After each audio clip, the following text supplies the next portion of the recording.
Alexa, kandidata para sa remake ng Marimar. May dumagdag sa kandidata para sa Magbida sa darating na pelikula ng Latina actress-singer na si Thalia, ang Marimar, dahil sa pangangalandakan ni Alexa ilakad ng kanyang larawan sa IG niya. Kahit mismo ang actress na si Luis de los Reyes ay napareact ng Marimar sa kanyang comment sa post ni Alexa na may caption na "Reviving Up, May Aura".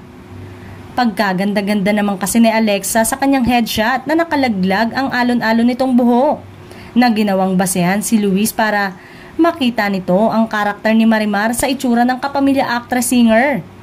Hindi sinobrahan ng makeup ang mukha ni Alexa kaya mas lalong lumitaw ang ganda nito.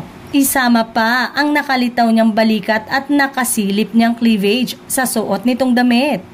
Hindi namang kinontra ni Alexa ang comment ni Luis. Inaprubahan pa nga niya ito sa tugon nitong pink heart icon at flying heart emoji.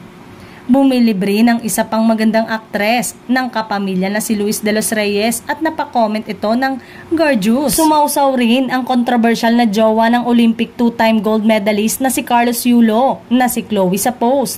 Say nito sa comment, "Mother." Kahit mismo si Alexa ay nagandahan sa sarili kaya nagpakuha ito ng shot at ipinost sa kanyang social media.